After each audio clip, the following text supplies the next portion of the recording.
Почитувани присутни, драги гости, драги представници на медиумите, добре дојдовте на меѓународната трибина заштита, помош и поддршка на жртви на семено и родово базирано насилство.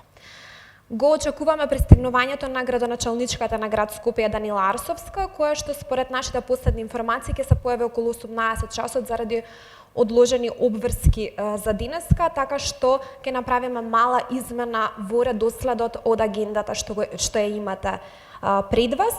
Инаку морам да потенцирам дека оваа меѓународна трибина се организира на иницијатива на Хајре Рамадани, инаку председателка на Сдруженијето за заштита на жртви од насилство ХАЕР во Белград, и секако во Скопје ја реализира ова идеја и ја организира Сдруженијето за унапредување на националната култура Диверзиум од Скопје.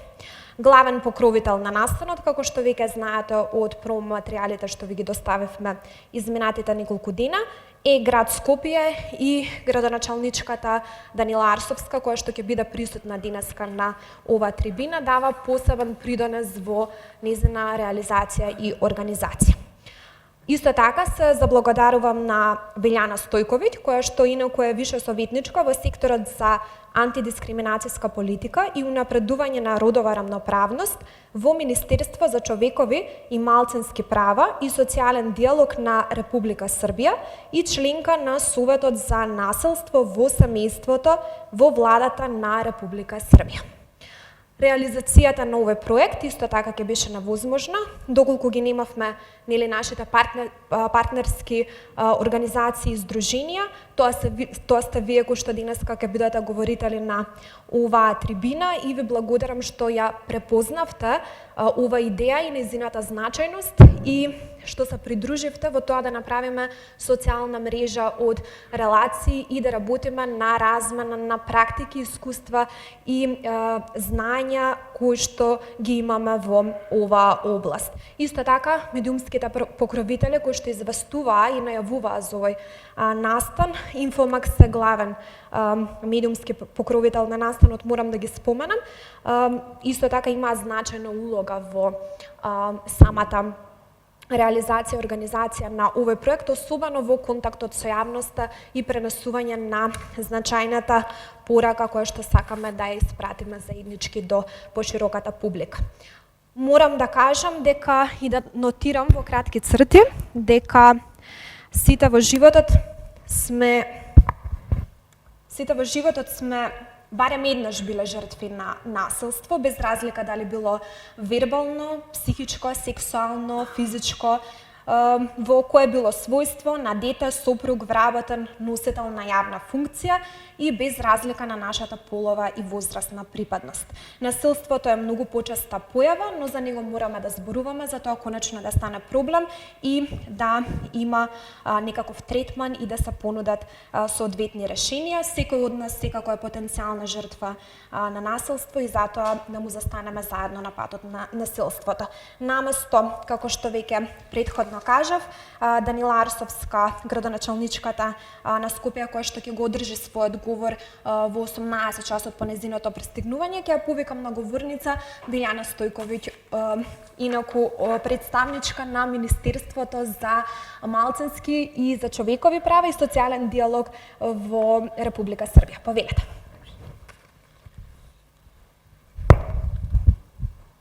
Dragi organizatori ove međunarodne tribine, Magdalena draga, gospođo Hajrija, drago mi je što sam danas u Skoplju i što mogu neposredno da vam se obratim i da se zahvalim na početku organizatorima na ovom divnom pozivu u još lepšem gradu iz koga vodi dalekim vekovima unazad i moje poreklo, a i po imenu vidite da pripadam ovde i da se jako lepo i srećno osjećam u Makedoniji. Kao što znate i kao što me je Magdalena najavila, ja dolazim iz Srbije, iz Ministarstva za ljudska i manjinska prava i društveni dijalog, ali s jedne strane predstavljam i Savez za suzbijanje nasilja u porodici Vlade Republike Srbije. I u ime obe ove institucije dozvolite da vas sve pozdravim i da vam poželim još mnogo ovakvih tribina i uspeha u daljem radu. Na početku mog izlaganja predstavila bih svoje ministarstvo, obzirom da je ono zaista relativno mlado, nastalo je 2020. godine i Zakonom o ministarstvima, članom 12, je definisana njegova uloga koju ima u Republici Srbiji, a kao što vidite iz kompleksnog naziva samog ministarstva, to je pre svega oblast ljudskih prava, primjena međunarodnih konvencija i deklaracija i njihova ugradnja u domaće zakonodavstvo, a s druge strane izveštavanje međunarodnih institucija o napretku u oblasti ljudskih prava. Zatim to su prava nacionalnih manjina, njihovo unapređivanje različitim protokolima, opcionim i zakonima koji su na snazi u Republici Srbiji, a onda je i sektor iz koga ja neposredno dolazim za antidiskriminacionu politiku i unapređenje rodne ravnopravnosti i vidjet ćete kasnije da smo mi dosta u kratkom roku poradili na zakonodavnom, ali i na strategijskom okviru naše zemlje. I naravno tu su oblast saradnje sa organizacijama civilnog društva kojima i naši organizatori pripadaju, raspisivanje konkursa, vođenje tih projekata domaćih i međunarodnih kroz međunarodnu saradnju, tako da imamo i naravno sekretarijat ministarstva, tako da smo sa 7 celina na neki način, na jedan poseban i nov način ovu široku oblast stavili pod jedan krov, a na čelu tog krova je žena, ministarka Gordana Čomić. Kada razgovaramo o ovom, pre svega za nas, krucijalnom problemu rodno zasnovanog nasilja, ja moram da vam kažem da smo mi zaista donošenjem zakona o rodnoj ravnopravnosti, i pre toga je Republika Srbija imala zakon o ravnopravnosti polova, ali 2021. godine smo doneli zakon o rodnoj ravnopravnosti i na taj način napravili korak napred u oblasti ljudskih prava. I tu je između ostalog u tom zakonu posebno apostrofirano rodno zasnovano nasilje po prvi put u zakonodavstvu Republike Srbije.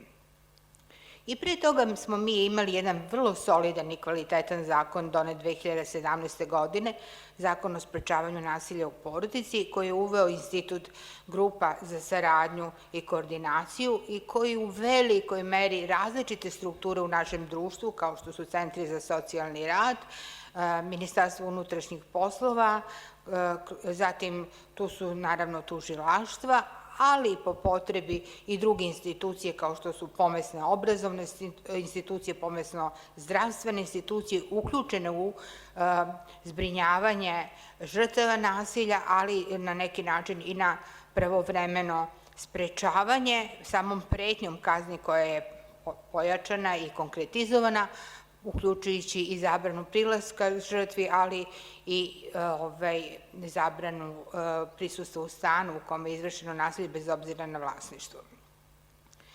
Ono što bi posebno htela da skrenem pažnju i što je jedan institut u kome sam i sama uz profesorku Marijanu Pajvančić, uvaženu spisateljicu i naučnicu i jednog od kreatora Ustava Srbije, i profesorku Nevenu Petrušić, koja je bila prva poverenica za zaštitu ravnopravnosti u Republici Srbiji, isto univerzitetski profesor, doprineli jeste da smo u samom zakonu o rodnoj ravnopravnosti definisali 3 vrste nasilja, znači rodno zasnovano nasilje, nasilje prema ženama i nasilje u porodici. Ovo su 3 potpuno kreativne, nove definicije. Ne bih da oduzimam vaše vreme, imate na slajdu i možete i kasnije da pregledom pogledate kako smo to definisali, ali naravno ono što smo svi u teoriji o nasilju učili, ona suštinska priča o nasilju koje može biti ekonomsko, može biti psihološko, može biti kombinovano, može biti društveno uslovljeno, socijalno i tako dalje, to je sve ostalo i dalje u onoj definiciji kada se govori o nasilju nad ženama. Ove 3 definicije su samo zaista pokušale da na jedan novi način, kreativni, ukažu na pravac daljeg kretanja i teorije i prakse u Republici Srbiji, a na neki način i na poštovanje Istanbulske konvencije. Kada je u pitanju strategija za rodnu ravnopravnost, ona je doneta 14. oktobra 2021. godine i na osnovu nje se trenutno izrađuje akcioni plan za sprovođenje te strategije za period 22. 23. godine, koji je trenutno u Srbiji upravo prošao javnu raspravu i ja se nadam da će uskoro biti usvojen. Ova strategija sadrži i posebnu odrednicu 5.2 rodni aspekti ljudskih prava, vladavine prava, bezbednosti i nasilja prema ženama i političkog života. Neću takođe ulaziti u detalje ovog objašnjenja u toj strategiji, ali hoću da kažem da to svakako nije oblast koja je ispuštena, nego integrisana i u javne politike Republike Srbije. Kada je u pitanju obrazovanje i delovanje Saveta za suzbijanje nasilja u porodici Vlade Republike Srbije, ono je od formiranja, znači 2017. godine, to telo je već 3 puta promenilo svoj saziv, u posljednjem sazivu sam i ja članica ispred mog ministarstva i mi smo zaista doneli niz preporuka u cilju poboljšanja koordinisanja nadležnih državnih organa, ustanova i drugih subjekata radi sprečavanja nasilja u porodici i zaštite od nasilja u porodici. Mi smo takođe imali i 2 radionice na terenu, gde smo mogli da sagledamo dobre i loše prakse u delovanju pravosudnih organa, ustanova socijalne zaštite i ministarstva u Šapcu i u Srebrnom jezeru, to je u blizini Požarevca. Tamo je najveći broj krivičnih dela ubistava prema ženama u porodici, tako da smo imali dobar motiv da budemo upravo tamo na terenu, a s druge strane su oni najekspeditivniji u broju donetih presuda u oblasti primene zakona o sprečavanju nasilja u porodici. I na kraju, krajem 2021. godine, ovaj savet je sačinio godišnji izveštaj zahvaljujući prilozima svih svojih članova. I naravno, ja ću se sada osvrnuti na neki deo koji je za prisutne novinare uvek atraktivan i zanimljiv. Znači, sektor u kome ja radim nije tipično administrativni, pogotovo što, kao što vidite, ima i doktore nauka i one sa masterom i tako dalje. Imamo taj istraživački i naučni nerv u sebi i mi smo 2019. godine po prvi put po Istanbulskoj konvenciji sproveli jedno nacionalno istraživanje na uzorku od 560 ispitanika u svim gradovima u Republici Srbiji i imali smo jedan set pitanja koji se odnosio na oblast rodne ravnopravnosti i drugi set pitanja koji se odnosio na sprečavanje nasilja u porodici i posebno nasilja prema ženama. I mi smo to istraživanje krajem 2019. predstavili domaćoj i široj javnosti, zainteresovani bili su predstavnici međunarodnih organizacija UNDP-a, UN Women, OEBS-a i slično. A zašto? Prvo, došli smo do jednog krucijalnog zaključka da su rodna ravnopravnost, odnosno stepen ravnopravnosti polova u nekom društvu i nasilje, pogotovo nasilje prema ženama, usko povezani. I tamo gde je niži nivo razvoja društva, samim tim i ravnopravnosti polova i rodne ravnopravnosti, onda je stepen nasilja srazmeran tome. Gde su razvijenija društva, kao što su skandinavska društva ili zapadne Evrope, onda je nivo nasilja prema ženama niži. To je potvrdilo i naše istraživanje, odnosno i naši građani u Srbiji su tako mislili. Ja sam ovde izvojila samo 2 grafikona da ilustrujem na što je ličilo to istraživanje. Recimo, pretpostavljam da sad kad vama ovo čitam iz Srbije, da vi otprilike mislite da bi tako i građani u Makedoniji slično odgovorili, jer evo recimo pitali smo ih koji je najčešći uzrok zbog koje žene ne prijave nasilje i najveći broj ispitanika je rekao strah. 38%, zatim ekonomska zavisnost 24%, a onda je sledilo nepoverenje u institucije 16%, stereotipi i predrasude 11%, neinformisanost 9%, slobodno upisani odgovori među kojima su zbog dece i mira u porodici, zubavi, stan, nivo svesti, kombinacija svega navedenog je iznosilo 2%. Evo još jednog ilustrativnog pitanja i odgovora. Ko su prema vašem mišljenju najčešći počinioci nasilja nad ženama? I odgovori su bili, pretpostavljam da je situacija ista i u Skoplju i u Makedoniji, partneri 51%, a onda idu kolege i koleginice, moram da priznam da smo se iznenadili, čak 15%, pa onda poznate osobe, znači misli se na širi krug porodice 14%, i onda idu bliži dalji srodnici 13%, nepoznate osobe 7% i slobodno upisan odgovor 0,1%, skoro zanemarljivo. Naravno, kao i vi ovde u Makedoniji, mi imamo vrlo dobru saradnju sa međunarodnim organizacijama, među kojima su i Ujedinjene nacije. Spomenula bih da biste verovatno i vi, a i mi smo sarađivali sa specijalnom izvestiteljkom za nasilje nad ženama, koji je svoj izveštaj predstavila na 76. zasedanju Generalne skupštine Ujedinjenih nacija u Njujorku. I na kraju, eto, što kaže, čovek planira, a Bog određuje, odnosno desilo se tako da danas, kad smo mi u Skoplju i kad pričamo na ovu značajnu temu o nasilju, a pre svega rodno zasnovanom nasilju, da je u Srbiji započela kampanja koju već godinama unazad uspešno realizuje Koordinaciono telo za rodnu ravnopravnost Vlade Republike Srbije u saradnji sa istaknutim sportistima i uz podršku UN Womena. Ono što je novina ove godine, da su se toj kampanji priključili i ljudi iz celog regiona Zapadnog Balkana, pa i malo šire. Tu je, znači, pored Srbije, Bosne i Hercegovine, Makedonije, Albanije i Turska.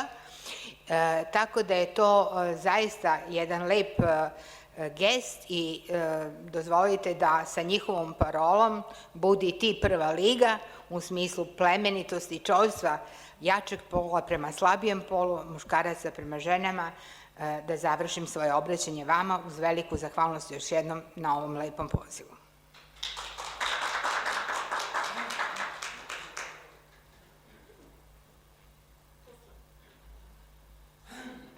И благодарам на Билјана Стојковиќ за ова многу инспиративно и податливо излагање.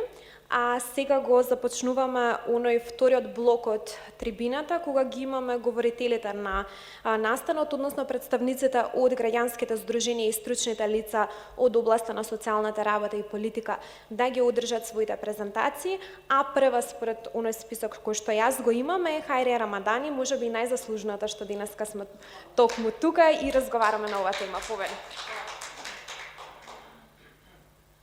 Dobar den, dobar dan. Hvala Makedonijo. Znači, sino smo došli, Makedonija je prelepa. Hvala Magdalena na ovoj lepoj organizaciji. Biljana, hvala što ste uz nas i vaše ministarstvo i vaši saradnici i što ste ovako lepo predstavili kako mi napredujemo lepo. Dosta su se svi uključili u borbi protiv nasilja i to mi je drago.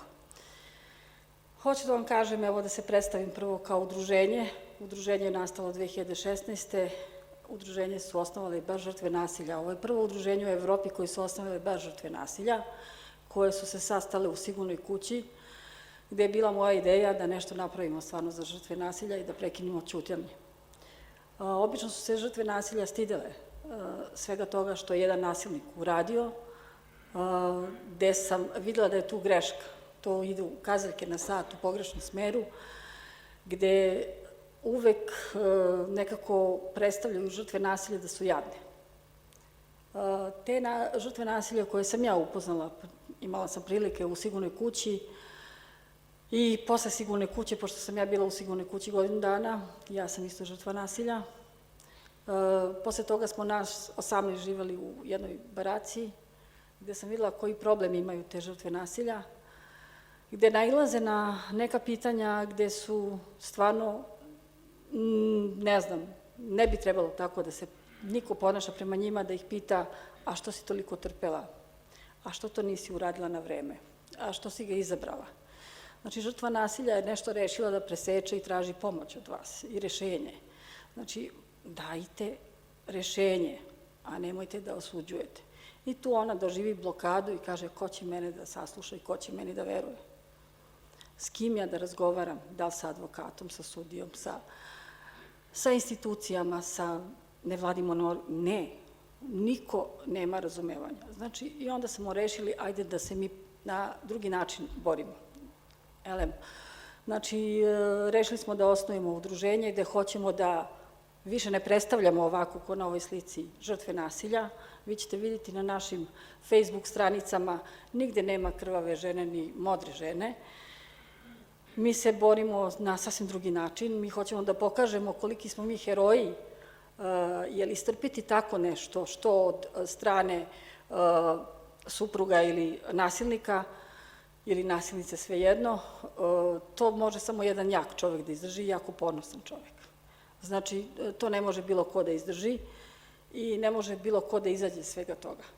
Znači, koliko puta našim korisnicima u našem udruženju kažem, niste vi žrtve, vi ste samo borci, žrtve su one koje su ubijene i one koje još uvek trpe. I uvek kažem, ajmo sad pomognemo sebi i pomognemo drugima. I tako smo osnovali naše udruženje gde sam dala snagu svim žrtvama dok smo bili u Sigurnoj kući i kažem, možemo mi to. Opet, osnovali smo udruženje, rešili smo da se predstavimo svim organizacijama i svim institucijama, gde su me od jednih institucija pitali, kaže, pa ima 2000 i nešto udruženja, zašto i vi sad osnovite udruženje?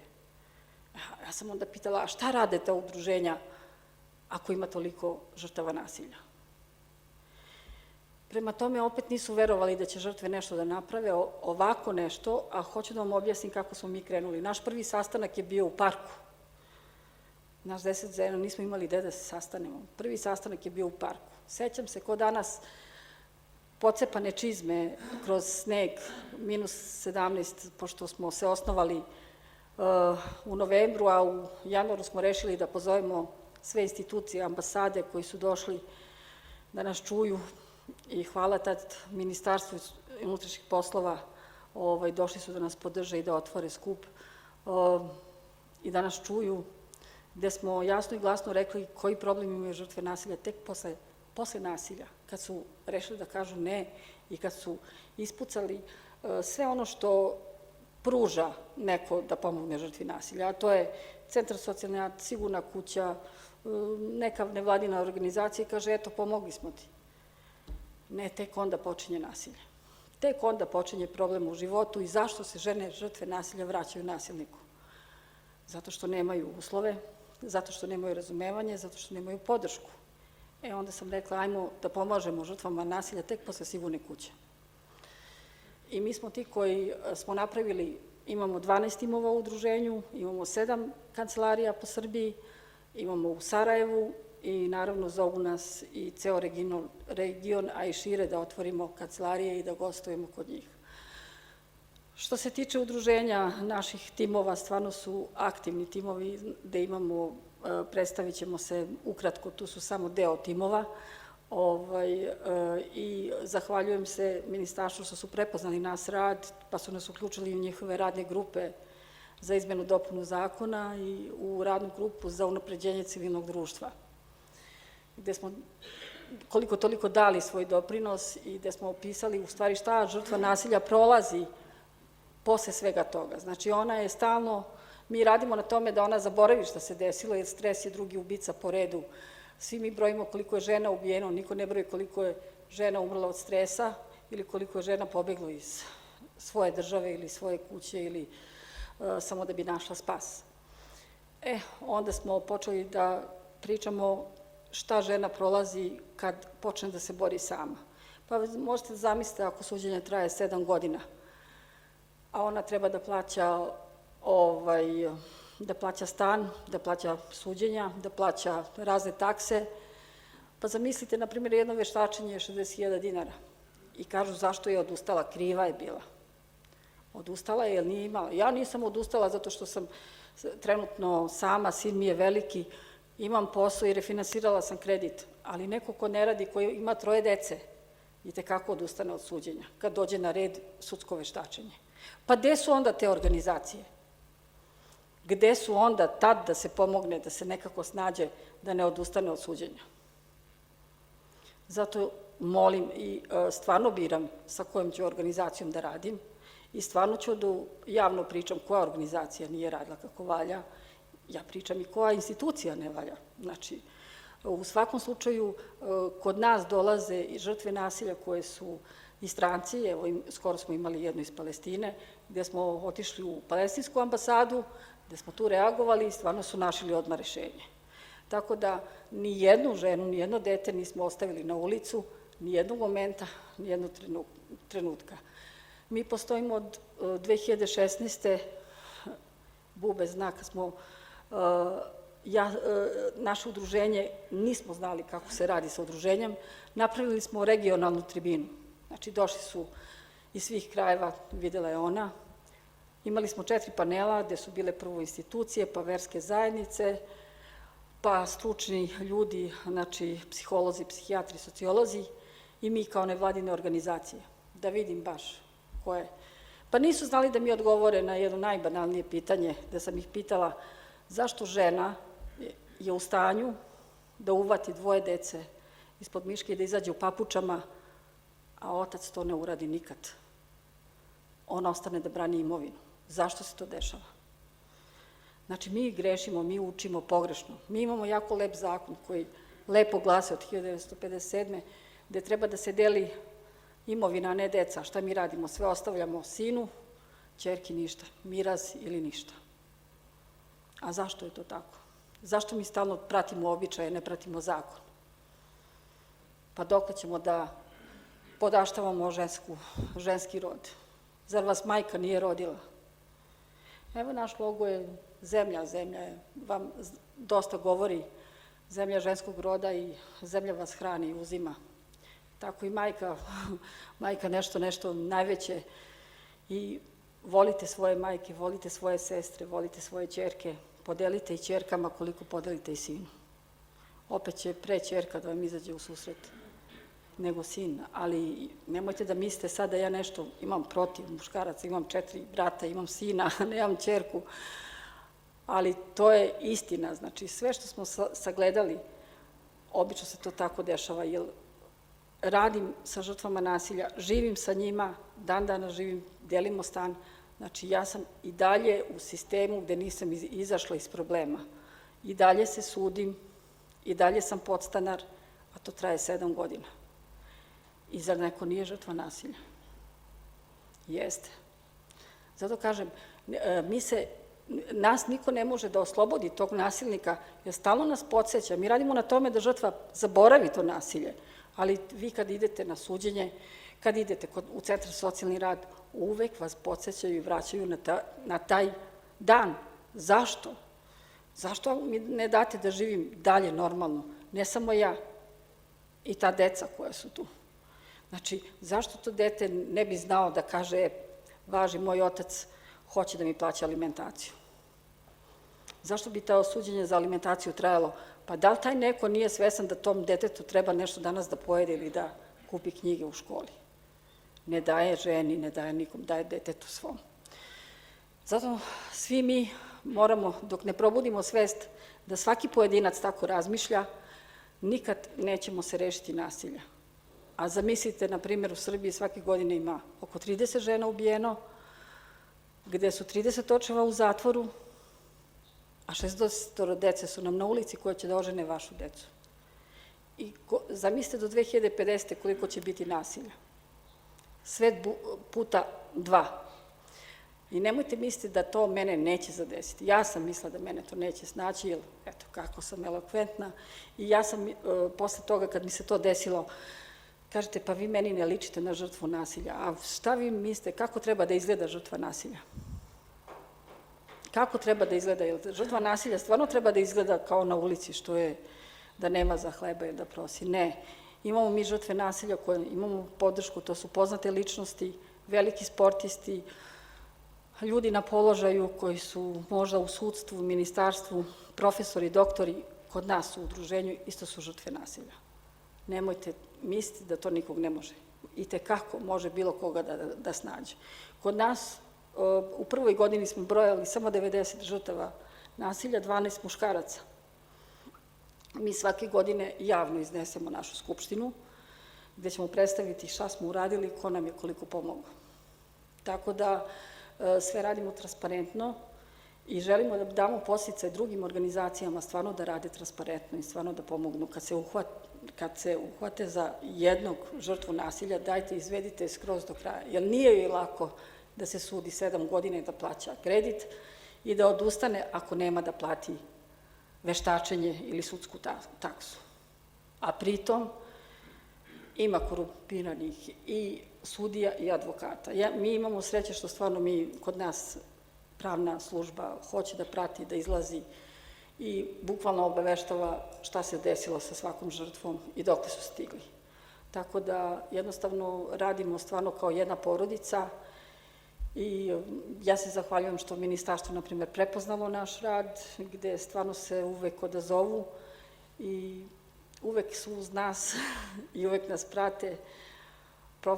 Doktorka Biljana je uvek bukvalno u toku šta radimo, tako da ako imate pitanja za mene, ja ću biti tu i slobodno me pitajte, jer obično posle svakog mog predavanja i u školama gde me zovu da držim neko predavanje, obično posle predavanja dođu deca ili već stariji ljudi da mi ispričaju da su imali problem. Ja mislim da nema čoveka koji nije imao problem, a pritom nije prepoznao. Tek ga prepozna kad čuju moj problem ili nečiji. Zato mi osnažujemo naše žrtve nasilja da molim da pričaju javno, jer će pomoći i drugima kad pričaju o sebi. Hvala vam puno.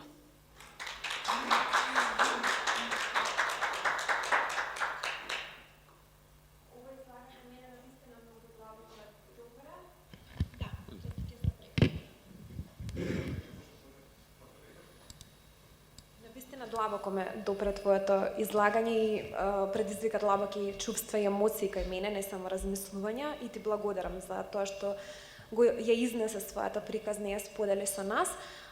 Сега ќе го повикам Душко Миновски да пристапи на говорницата и секако од своето долгогодишно искуство и работа да ни принесе неколку знања, искуства, практики и така натаму. Повели, Дуля.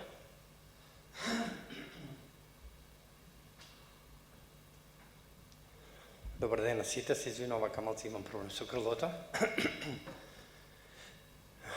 Ние сме систем кој што е класична, почива на класични предрасуди и стереотипи, кој што стои во насловот. Еве пред малце за Хајрија имаше аплоси кога доаѓаше, а за мене немаше. И за првата господја, например. Зошто? Така. Предрасуди, овака така, сега. Она е гошća, вако, тако и така далje. Нема врска, само сакав како еден мал вовед, затоа што тоа е тоа што ни се случува.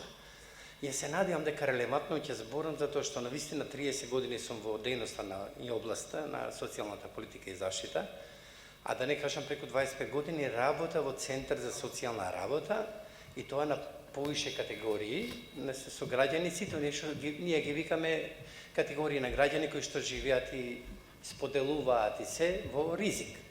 Значи тоа се од бездомници, од малолетни сторители на кривични дела, од бракоразводи кои што има сериозни проблеми при регулирање на видување, од конфликти меѓу брачните партнери, дали се тоа званично, венчани, невенчани, дали се тоа вонбрачни, дали дечко и девојка и така натаму.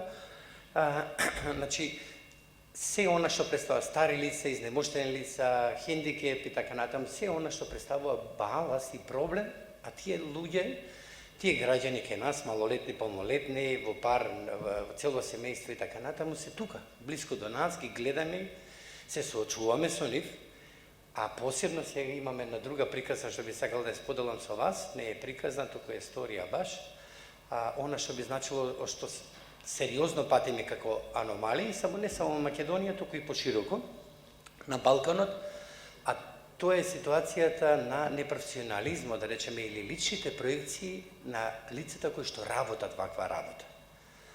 Во почетокот јас бев доста млад, значи на 25-6 години почнав да работам и може би сум се уловил во клопка, не може би сигурно, како јас сум заземал одредена страна.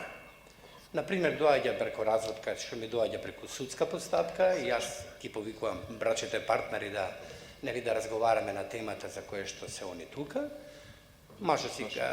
Сопругата си кажува својата приказна, своето сценарио, мажот си го кажува своето сценарио. И замислете дека во таа ситуација јас интимно си викам во себе, викам па види сега, сопругата му забележува на мажот дека не доаѓа често од работа дома, туку свраќа со своите пријатели во кафејана, и дека е тоа, вика, еден вид навика, и јас сега у себе си викам, па добро кафејана, затоа што јас тоа го правев. Ништо страшно не е, голема работа, не вика, не тепа, не малтретира, не омаловажува, чисто така се дружи со луѓето, ама тоа не е инцидентно и еднаш или два пати, него тоа е постојано. Значи, зазимате страна, после се вика мало, полека кочи, дали е тоа вистината. Значи, ние секоја чест, значи, на донесените закони и во Србија и кај нас, и така натаму, може да кажеме, подзаконски акти, стратегии, памфлети, како, што да ви кажем, еден куп папирологија. А видите, правим еден вид на регрес. Ние имавме сериозен закон и во Србија и во Македонија, заштита и спречување од семено насилство. Под семејство сите членови што влагаат. Деца, возрастни, родителите, повозрастните и така натаму, и сега со Истанбулската конвенција, нели, се направи едно радикално поместување во таа ситуација, бидејќи не со векови, со милениуми ние збориме за насилството, во кој што највише е препознаена жената, рази истражување, има 75-80% и така натаму, и повторно тоа се случува. Затоа што во основа, зборам се како практичар, не како теоретичар, се во семејството и во воспитувањето, значи во генезата на воспитувањето. Ја, само да не се префрлам од тема на тема, ќе спомнам, ги имаме ние 4, па сега и демнење имаме едно друго облици на семено насилство, значи рековме психолошко, физичко, сексуално, економско и демнење и така натаму. Меѓутоа во основа никој не го спомнува емоционалното насилство. Многу ретко, бидејќи ние, тие што не знаат да бидат, ќе мора да научат да сакаат и да пружаат поддршка. Доаѓа детенцето од школа, го пречекуваат, да не збориме сега со новата технологија и новиот начин на живење, како сите гледаме, дури домаќинката ако ги пере тањирите, нели, она си гледа исто таму, штрака по тоа техниката, сопругот не може и да прави јадење и да помага и така натаму што е во ред, меѓутоа и он е нешто зафатен и никој не го прашува детенцето која се структурира како личност сега на 5, 6, 7, 8 годинки од градинка кога доаѓа или од школа, зошто е денеска толку весело, раздрагано, што му се случило убаво, па да сподели, па да расте така дека некој да води грижа за него, зошто е тажен, зошто е бесен, зашто е љут, кој е тој што му направил нешто за да знаеме како тоа, значи да ги сподели чувствата, тоа е емоционална поврзаност. Така растат сериозни луѓе, понатаму имаат каде да прашаат, да ја добијат потребната поддршка. Ние сме едно безчувствително општество, што да ви кажам, емпатија, збориме само да, кој ќе треба се покажеме пред другите, плачеме за спорт, плачеме за ово, за тоа, меѓутоа за вистинските работи, он нешто го структурира семејството, кај што имаме сериозни обврски понатаму, никој никаде тоа воопшто не го спомнува. Значи, ако не знаете, ќе научите да бидете грижлив родител. Не може секој да има, затоа што требал да примил дека мајка му и татко му, дедо му и баба му и било кој дека го гушнале, која му било најтешко или умел да сподели. И така пораснал и знаејќи дека треба да даде. Генезата во семејството, воспитувањето е најјакиот, најголемата поента во делот кога збориме за жената. Милениуми поминало луѓе, ние од овој степен на цивилизацијски напредок збориме за ситуација дека жената се уште е таа што е посочена. Како може тоа да се случи едноставно? А се случува. Не имате ситуација каде што имате машко, женско, детенце и така натаму, таткото си ка бедахе кој што го дал Господ, малтретира, вика, трпат, они сите, доаѓа во ситуација на адолесценција, на пубертет момчето, и овој кога се извинам, овој таткото, не сите татковци, фала Богу, немој да генерализира, нали, во поголемиот дел, ја малтретира мајката, ја омаловажува, пцуе, сака да ја удри, и синот веќе губи трпение, сака да се заштити мајка му и реагира. И ќе се степа ако треба со татко му. Ама тоа исто синче ќе запознае девојка и почнува да глуби мачо мен. Не ти вака ќе биде, мораш да доеш тогаш, мора овака, мора. Сега најнаш како тоа? Различен образец на донесување. Значи, од една страна, вамо е штити мајка му и така натаму, затоа што му е, нели, посесивене, и сака да ја заштити, а од друга страна е таков, исти таков. Меѓутоа, затоа не викам за сите. Има момчиња кои што познаат напротив да порастат во една таква семејна ситуација каде што имало класични видови на малтретирање на особено мажот врз жената, меѓутоа знаат да порастат и да утре за утре бидат вистински джентлмени да навистина почитуваат и така натаму. Значи, ќе се вратиме пред малце, што ми е многу важно тоа да го кажам. Јас сум дел од таа структура таму. Многу важен момент е да развиеме личности кои што можат да работат на оваа тема. Не е тоа, знаете, механика, не е тоа, не подценувам ништо, ни трговија, ни ништо. Па зимате, продавате и така натаму, дали сте љубезен или нељубезен, треба да бидете љубезен. Ваму станува збор за една сериозна работа. Треба да влезете во положбата, значи сите тие лица имаат своји проблеми, своји сценарија за тоа зашто дошло до тоа така. Како вие ќе влезете во таа приказна за да им помогнете? Не со класични совети. Ова треба да направиш и немаш да имаш проблем. Напротив, да ја донесете до степен на реалитет странката која што е во жртва во таа ситуација, најчесто жената, да самата се надмене себе си. Вие можете некој терате со сила да отидем и тој, ако и гради силни емоции кон нејзиниот партнер, тешко тоа ќе го направите. Меѓутоа, ако ја водите низ разни повеќе средби, ако вклучувате и други профили, психолог, педагог и така натаму, кои што секој од свој аспект ќе ја терат, и ќе го вклучите и партнерот, кој што можеби е она класично дете кој што е емоционално тапо, би рекол. Не е примило ништо, на друго, оно смета дека тоа он носи пари сега и он е газда и он треба да каже се, меѓутоа кој ќе види дека не е тоа баш така, и доколку е спремен на промена во себе, тогаш веќе тоа ви е сигнал да го јакнете тој систем. Да, можеби се ремобилизираат, меѓутоа, ако не е тоа така, самата жртва ќе извлече заклучок и ќе рече да, еве му се дава шанса и ваки и така натаму, не бива тогаш тајте идеме кон она што би значило класична, нели, дистанца, класичен развод или прекина таа релација вонбрачна и така натаму. Многу е специфично затоа што не за џабе тие луѓе треба самите да поменат работа на себе, да примаат терапија типот на гешталт, на системска семејна терапија, да работат на себе. Како би реагирале во дадена ситуација кога сте вие во прашање да се надмени на себе си, за да може да пружа стручна помош на лицата. Нас не се случи со секоја чест, значи хармонизација на европско законодавство со нашето и така натаму, амбициозни министри, министерки дојдо еден куп. Не е гаранција тоа што ако ви е министерка жена, дека нешто ќе се стори многу повеќе. Не мора да значи. Еден фин господин, сензибилизиран човек може многу повеќе да направи. Значи нема тука општо правило по секоја цена. Ке нас се донеси најнаш, знаете, порано сме имале стручни тимови, кои со години примале одредени едукации и се работело и повторно има аномалии. Најнаш кейс менеджменти.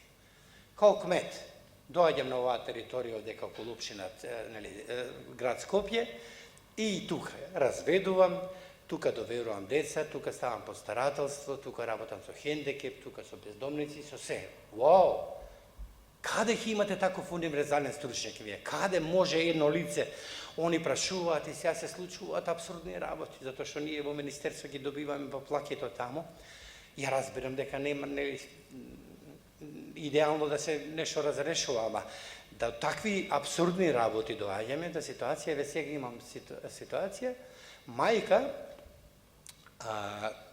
која е сплетна околности останува без партнерот, има две дечиња, кој едното е дете со посебни потреби, другото си е здраво, фала Богу. И се извинам, и во претходни постапки, детенцето кое што има проблемчиња е наследник на одредена сума на средства, на пари. И се бидејќи нема друг полнолетен кој да биде, мајката е таа, она понесе барање до Центар за социјална работа, тоа е мојата поранешна матична институција, за да добие согласност, за да може да купи стан, и да го опреми за утре, она ја носи тој товар дека како ќе се снајде ова детенце нејзино со посебни потреби, сестра му е тука, да им купи, да ги обезбеди. И Центар социјална работа, колега наш, најбезволно, не може тоа. Како бе не може? Ние во Закон за семејство, Центрите за социјална работа сме насловени како органи за старателство, што значи тогаш кога родителите, заради објективни или субјективни причини, не е во состојба реално да го согледа интересот на своето дете, тогаш Центарот вика, чекајте, стоп, ќе ви се довери, ќе ви се одземе, не имаме право да покренеме постапка пред суд да го одземеме детето ако некој, гледаме, родител бил. Голема работа, не се грижи за него, го тера да питачи, например. Овој родител што е одговорен, ти му викаш, не. Рутински, можеме тоа. Па зошто си тоа стручно лице за наводно се вика? Значи, патиме од таа професионалност, непрофесионалност и она што би рекол лична проекција во одредени случаеви. Ја разбирам дека имате врски, исто сум имал врски, се јавувале луѓе и така натаму, меѓутоа јас можам тоа да го направам поекспедитивно, да се јавувам почесто, да види тоа лице каде што сум, нели, сепак должен нешто, вака услуга, дека го правиме. Ама да му го дадеме детето на тоа само затоа што било од СДС или од ВМРО, или само заради тоа што нели ми е близок, или за 100 евра, мислам, тоа е крајно више, дно днак, криминал не виден. Криминал не виден. Патиме од неемпатичност, патиме од непрофесионалност и во основа, доколку не се подобри работата на овие професионалци кај нас, не се воспостават специализирани тимови кои што ќе имаат на еден висински начин ќе приоаѓаат кон решавање на ова така суптилно прашање. Иначе, генезата во семејството да се подобрува, да се унапредува работата и што побрзо и поефикасно да се изнаоѓаат мерки и начини како да се помогне на жртвата, најчесто препознаена во ликот на жената. Тоа е ако економски се осамостоли. Што е толку проблем државата да е милион станови натаму наому да даде и за жртвите на семејно насилство, ако веќе немаат решено стамбено прашање. Посебно ако се вработуваат. Не имаме некоја мерка во активни мерки за вработување, каде што нели се субвенционираат граѓани кои што потешко доаѓаат до пазарот на труд, како што се деца без родители и родителска грижа, лица со хендикеп, самохрани родители, жртви на семејно насилство посебно се воведени, што секоја често е добра работа, ама и да видиме во пракса како ќе се реализира. Затоа што некој што има фирма и добро послува и сака да прими жртва на семејно насилство, он треба, нели, слободен е да не плаќа 2 или 3 години придонеси за неја. Некој олеснување, што е во ред. Меѓутоа, доколку и тоа иде проблематично, би требало државата има моќ, ако треба, ќе ги прими кај себе. Ние имаме таков пример со децата без родителска грижа. Еве, Министерството, да не кажеме, полно. Може не требаше само Министерство да бидат, ама имам преку 10 лица, каде тие ќе се вработеа? Нема чишо, дедо, тато, мама, нема партија, нема ништо, иде во неизвестност. Државата инвестира во него 18 години, сега не. Или ако сакаш да студираш, ти плаќаме државата, ти дава отпремнина 3000-6000 евра и задолжително ги вработуваме. Значи, има некои позитивни и помаци. Ви благодарам на вниманието.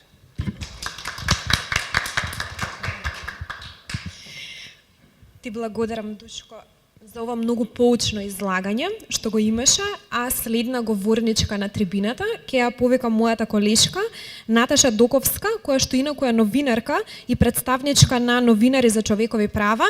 Ната долгогодишно работи не само на информирање за жртви на семејно насилство и родово базирано насилство, туку и на едукација за заштита, помош и поддршка на овие жртви. Ната, повеле.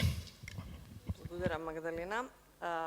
Значи, оние што не ме знаат, доаѓам од Новинари за човекови права. Тоа е граѓанска организација која што постои од 96-та година. Како на почеток бевме група на граѓани, па се до денес и цело време работиме на истражување и подигнување на свеста што се однесува на меѓу другото, значи на жртвите на насилство, не само на деца, не само на жени, туку и на деца, не само на семејно насилство, туку на секаков вид на насилство. Ние како организација сме членки на меѓународната мрежа против мало и лесно оружје, така да од 98 година наваму, на секои 2 години, правиме истражување на темата колку вооруженото насилство е присутно кај нас, например. Понатаму правиме истражувања кои се видови, кои се облици на насилство, кои што во континуитет се појавуваат. Значи, бројките многу не ни играат улога, повеќе ни играат улога појавите, феномените кои што се поврзани со овој вид со оваа појава и она што како представници од новинарската фела сме, значи на што посветуваме внимание, тоа е начинот на кој што се третираат овие теми, за кои што мислам дека потребно е да се направи посебна конференција, за тоа што верувате дека буквално секој ден, а верувам дека не е тоа само кај нас така, дека буквално секој ден имаме текстови, информации, условно кажано приказни, кои што повеќе тежнеат да бидат сензационални приказни со цел да го привлечат вниманието и да придонесат до повеќе кликови, односно повеќе лајкови, отколку на вистина да информираат и она што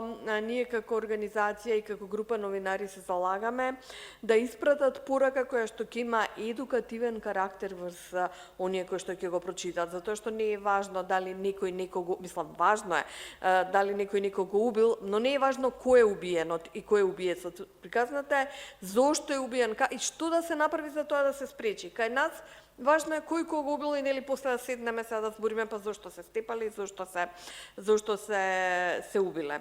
Она што би сакала да го споделам со вас, јас кажав, значи ние не работиме, не пружаме услуги освен една активност која што туку ја започнавме од пред 2 месеци, инаку воглавном работиме на истражувања со цел да видиме до кое ниво сме стасани и да понудиме да дадеме некои препораки или да понудиме некои решенија во областа во насока на намалување, бидејќи спречување на насилство знаеме дека не е можно, но можеме да ги ублажиме или на некој начин да влијаеме како тоа да биде побезболно за оние кои што се жртви. Од она што го имаме како нели од истражувањето до кои што ние податоците до кои што ние доаѓаме дека кај нас воглавном имаме 4 вида се најприсутни 4 вида на насилство и тоа е физичкото насилство, имаме вооружено насилство, сексуално и економско насилство.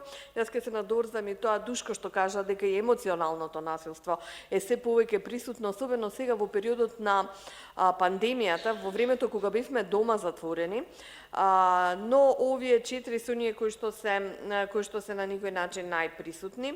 Потоа кај нас истражувањата покажуваат дека кај нас се уште е пандемија. Значи ние имаме тука нели условно кажано пандемија на насилство. Кај нас ние не сме излегле од таа пандемија, еве од ковидов викаат дека на 31 март ќе излеземе. Колку да се насмееме малку, колку е точно не знам, но не сме излегле ние од пандемија на семено насилство. Значи, кај нас се уште нема жена која што не била барем еднаш во животот жртва на психичко насилство, а секоја трета жена е жртва на семено на физичко насилство. Барем еднаш во животот.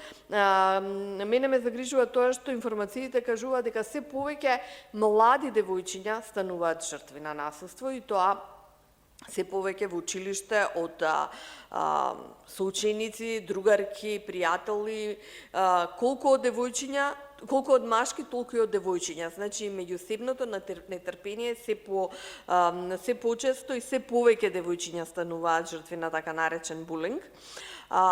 Сега, зошто жените не можат да се отргнат од една таква насилна средина? Тоа е едно истражување кое што неудамна го правевме за една француска невладина организација и кај нас велат дека пред се причините доаѓаат од економска природа, затоа што жената нели зависи на некој начин од пари, од плата, или е невработена, или е неопходна издршка за деца, има мали деца за кои што мора да ги изнесе на пат, потоа смета дека децата мора да имаат татко, тоа е она причина која што нарекуваме родителство, потоа семејните врски се под притисок дека жената мора да остане во брак и страв за незината пред се физичка безбедност, а потоа и за безбедноста на децата. И сега на прашањето имавме едно прашање зошто жените се осмелуваат и зошто влегуваат во едни врски во кои што има насилство. Најмногу жени одговорија дека се одлучиле да останат затоа што веруваат дека ќе дојде денот кога личноста со која што се и покрај тоа што е насилена ќе биде добар човек, односно дека е тоа оној синдром на спасување, дека тоа е оној кој што нив ќе ги спаси. Потоа дека им е судбина, дека е тоа судбинско прашање. На трето место е дека се влюбиле и дека станува збор за љубов, ќе трпат се во името на љубовта. Потоа на четвртото беше дека тие се одлучени да останат затоа што така решиле и Петата причина поради која што жените остануваат е чувството на вина, односно тие се чувствуваат виновни зашто дома има насилство и затоа се одлучиле да трпат. Би сакала да споделам со вас некои податоци за распространетоста на насилството, и тоа не само кај нас.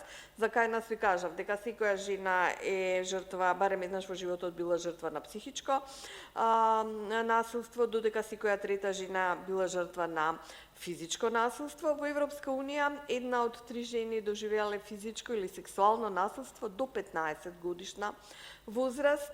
1 од 18 жени биле силувани. 82% од жените во квалификувани професии или во висок менеджмент доживеале сексуално вознемирување или демнење барем еднаш на работното место. 1 од 10 жени биле вознемирувани или сексуално вознемирувани во така наречените нови технологии, онлайн технологии.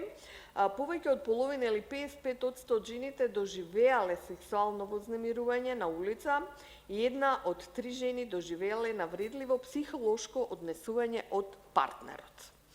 Сега, Европскиот институт за родова еднаквост излезе со еден податок дека родовото насилство врз жените генерира трошоци во Европската Унија, говорам, од приближно 226 милиарди евра годишно. Велат, ако се намали насилството за само 10%, би се заштедиле околу 7 милиарда евра секоја година. Прашање што да се направи за тоа, нели да се успее. Во Македонија родовото насилство генерира трошоци од околу 1 милион евра годишно. Сега, ако нели 10% заштедиме, математиката е јасна. Нормално дека постојат разни, условно кажано, алатки или инструменти со кои што сакаме, односно државите, агенциите гледаат како тоа да го решат за да се ублажи, односно намали процентот на насилство, се донесуваат разни резолуции, разни конвенции, разни документи. Јас често пати велам дека ние сите имаме се, но колку од тоа се имплементира. И колку тие документи имаат позитивен фидбек, односно позитивно влијание и успеваат да ги ублажат овие појави. Македонија, нели, ја потпиша, ја ратификува Истанбулската конвенција, знаеме што се случуваше во регионот, дел од државите потпишаа, па потоа ја повлекоа. Јас се прашувам колку ние како држава сме подготвени позитивно да одговориме на имплементацијата на Истанбулската конвенција. Само како пример ќе ви кажам, јас сум дека треба да ја, нели, да имаме ратификувани, но дека треба и во целост да имплементираме. Ако денеска се јавиме во Прилеп, го кажувам Прилеп затоа што ние имавме јавување од тамо, и прашаме дали жените, жртви на насилство, имаат каде да се јават, немаат. И единствениот шелтер што го има веќе не постои. Е затворен. А ние сме обврзани со Истанбулската конвенција и се удиравме во гради дека ние тоа ќе го направиме, дека ние мораме да потпишеме сега и одма за тоа што ние сме подготвени. Ние во Скопје имаме само, мислам, дека се 3 шелтери. Не ме фаќате за зборот, ама мислам тука веројатно има и од шелтерите кои што ќе кажат повеќе за тоа. Значи, тоа е она што мене ме иритира. Да, Истанбулската конвенција нас ни е многу повеќе од потребна, но дајте да видиме кои се нашите капацити, што треба ние да направиме за да можеме да ги исполниме предусловите кои што ни се дадени. Затоа што сега ќе дојде ние да напишеме и извештај за спроведување на Истанбулската конвенција. Јас, веруете, не знам што ќе ставиме. Или повторно ќе доцнеме и ќе кажеме дека нашата држава нема да достави извештај, како што е буквално во 90% од агенциите на Обединети нации во кои што ние членуваме. Сега, помош и подршка, бидејќи нели тоа беше темата, јас кажав дека ние повеќе работиме на истражување и работиме на подигнување на свеста во однос на помош и подршка. Еден краток период работевме на бесплатна правна помош, имавме еден период психотерапија, имавме стручни лица кои што работеа со жени жртви на насилство. Соработуваме со представници на неколку безбедносни куќи, сигурни куќи. Она што ние го работиме во моментот, тоа се тренинзи за зајакнување преку самоодбрана, затоа што тамо никаде во некој од членовите во Истанбулската конвенција вели дека секоја жена е неопходно да се да биде не само жена, туку и девојка, да биде зајакната преку само одбрана, да може да се одбрани од било какво насилство врз неа. Значи, тука не станува збор само за физичко насилство, станува збор и за вербално насилство. Ние како рамноправен член на Европското движење за самоодбрана ги започнавме тие тренинзи со што сакаме да ги обучиме жените, односно вработените во безбедните куќи, да ги обучиме наставниците и да ги обучиме сите оние кои што се заинтересирани за ваков вид на тренинзи, кои што ќе се стекнат со вештини за вербална самоодбрана, како и практични алатки и стратегии за тоа како да се реагира во несакани ситуации, користејќи ги 5 принципи на ESD, а тоа е мисли, викај, бегај, бори се и кажи си што си мислиш. Ова наша интенција е, можеби не од наредната учебна година, но за 2 години да ова стане и редовен предмет во училиштата, во наставата по физичко воспитување, 1 час во месецот, децата да имаат, особено девојчињата да имаат ваков облик на настава, со што би се зајакнале, би се обучиле и нели би биле помалку цел на напади. Станува збор на нешто слично, верувам дека сте слушнале за Martial of Arts. Ова не е Martial of Arts, но е нешто слично на тоа. Ние веќе одржуваме такви, правиме обука на првата група од 10 жени кои што се пријавени. Во петок ќе го завршиме првиот тренинг и мислам дека е многу интересно и дека има голем интерес. Друго би кажала дека она на што апелирам цело време и инсистирам особено е ние како представници на граѓански организации да внимаваме што и какви информации даваме, особено на медиумите, затоа што не смеме да заборавиме дека преку информациите кои што ги даваме, не сакајќи или несвесно правиме секундарна виктимизација на жртвите, тоа многу често ни се случува и мора на тоа многу да внимаваме. И дека мораме, значи, да, како што рекол и Виктор Франкл, мора да внимаваме, кога веќе не сме во состојба да ја промениме ситуацијата, предизвик ни е да се промениме самите себе си, односно да се едуцираме и да се подготвиме како да се справиме на еден ваков вид, на ваква појава како што е насилството. Јас велам, насилството ние не можеме да го едноставно не може да живееме без насилство, нема насилство, има насекаде, но мора да научиме како да живееме со него, како да се справиме со насилството и како да ги ублажиме ефектите, односно последиците од истото. Ви благодарам.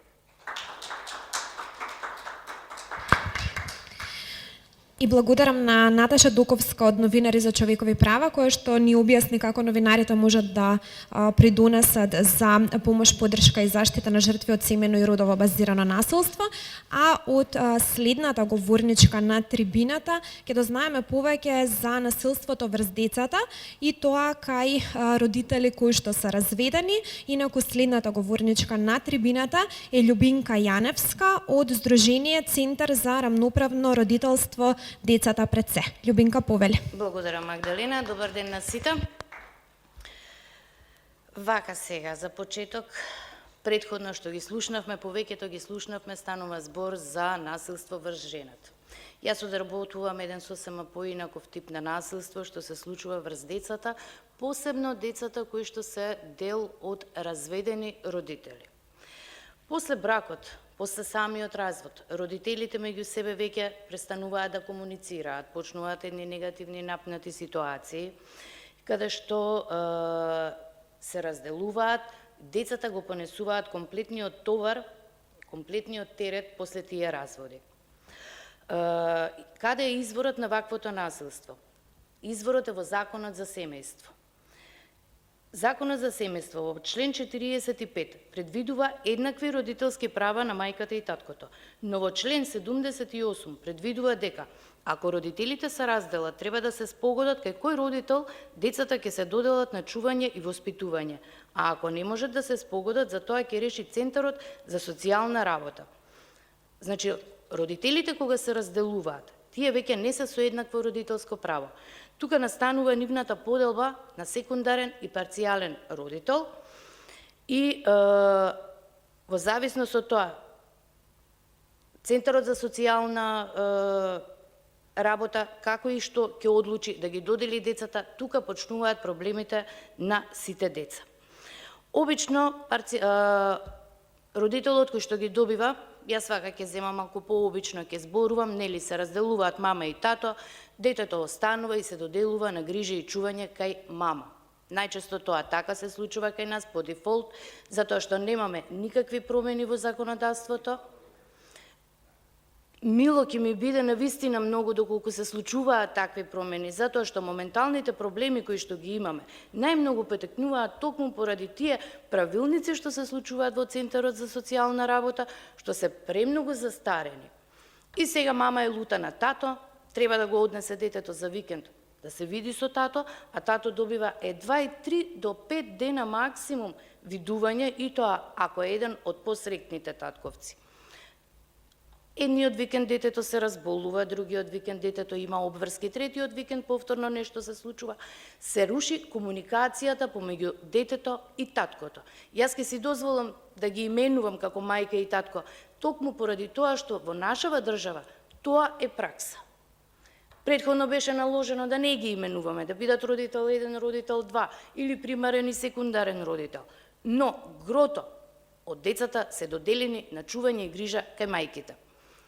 Онаа лутина што се случува помеѓу мајката и таткото, помеѓу родителите, на самиот развод, сето тоа се рефлектира на детето. Почнува моментот, тато не чини, тато е насилник, мама не чини, мама е насилничка. Сето тоа го збунува детето, детето останува комплетно незгрижено, без разлика дали е доделено на чување и грижа кај едниот или кај другиот родител. Тие војни што се случуваат помеѓу родителите и кои што ете, како што слушнавме од господинот Душко, веќе сме во фаза на промена, што многу ме радува. Значи, допринесуваат децата да не се развиваат комплетно, да не се развиваат правилни личности, да не го добијат чувството на припадност таму каде што треба. Она што нас не интересира и најмногу го бараме, да се зголеми времето кое што децата го поменуваат и со едниот и со другиот родител. Да се направи едно рамноправно родителство, 160 до 180 дена, да можат и вториот родител да учествува во животот на детето, така детето ќе може само да увиди дали другиот родител е насилник или не. Затоа што кога детето има многу ретки контакти со таткото, тоа дете веќе се делува на него, тоа идеја дека таткото е насилник, незаинтересиран и сите тие негативности што се случуваат и што се кажуваат веќе навлегуваат во психата на детето. Освен траумата која што ја имаат децата со самиот развод, едниот родител го има, едниот го нема. Ова донесува уште една дополнителна траума за самите деца кои што не можат да се изградат комплетно и квалитетно за понатака да бидат спремни и да пловат кон животот. Исто така, дополнително морам да напоменам дека ние во ниеден момент не ги поддржуваме насилниците, на ниеден начин, нити зависниците, или, поточно кажано, неподобни родители. Меѓутоа, се повеќе и повеќе, најголем дел од татковците сакаат да бидат комплетно инволвирани во животот на децата, а тоа право им е во најголема мера ускратено. Тука имам нешто малку запишано, типични техники на родителско отуѓување.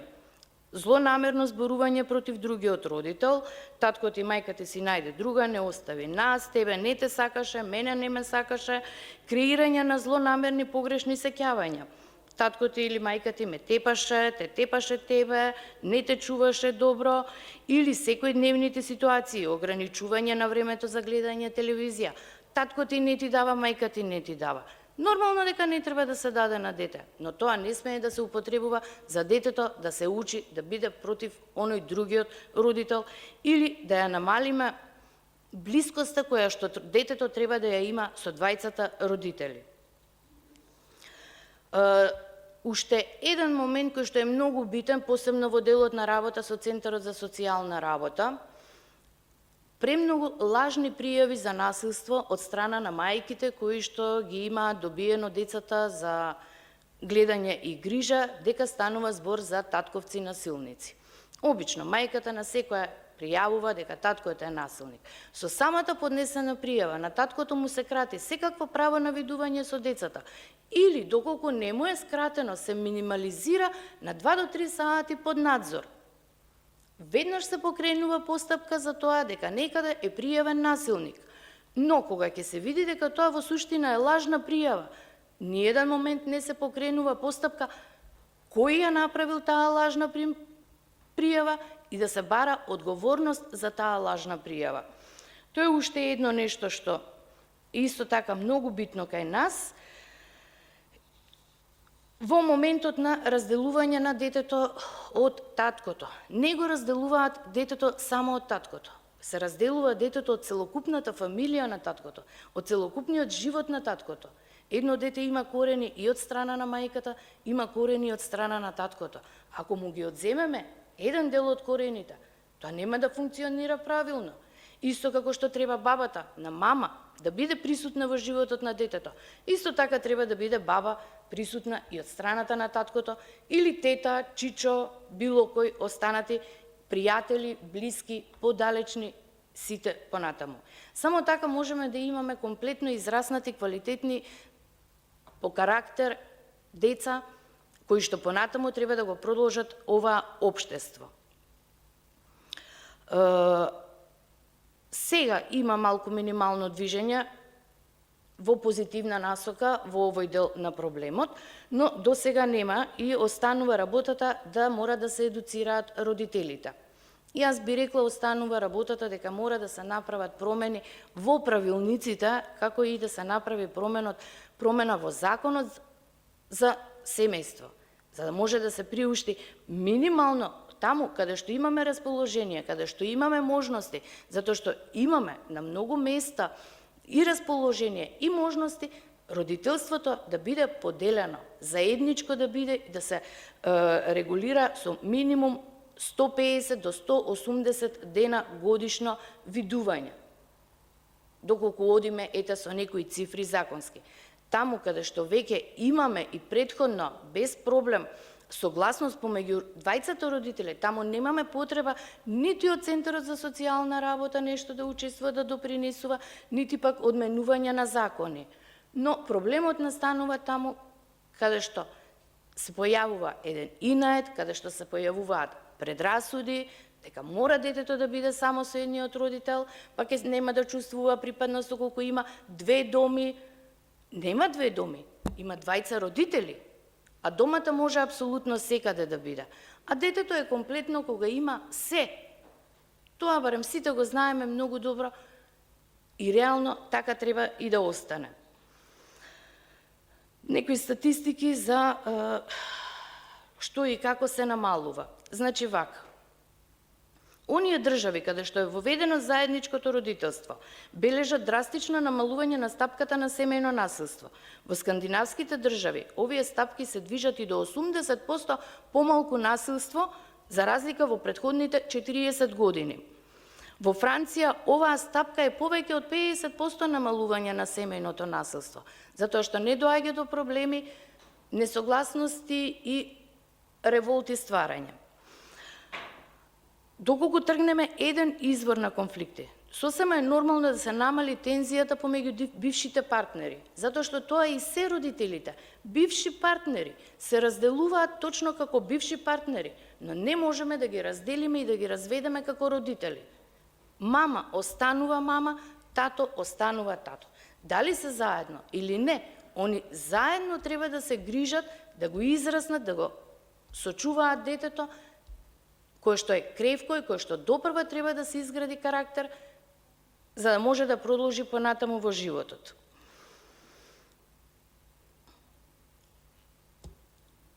Во нашата досегашна борба за подобрување на состојбата на децата од разведени родители, најголем противник се еден дел од организациите кои што се борат против семејно насилство. Но семејно насилство не е само кога мажот ја тепа жената. Не е само кога на улица некој се тепа. Семејно насилство и кратење на детето дополнително да го има делот кој што му следува, делот од другиот родител со кој што поминува помалку време, а треба да поминува исто онолку колку што поминува и со примерниот родител. Тоа беше се. Ви благодарам.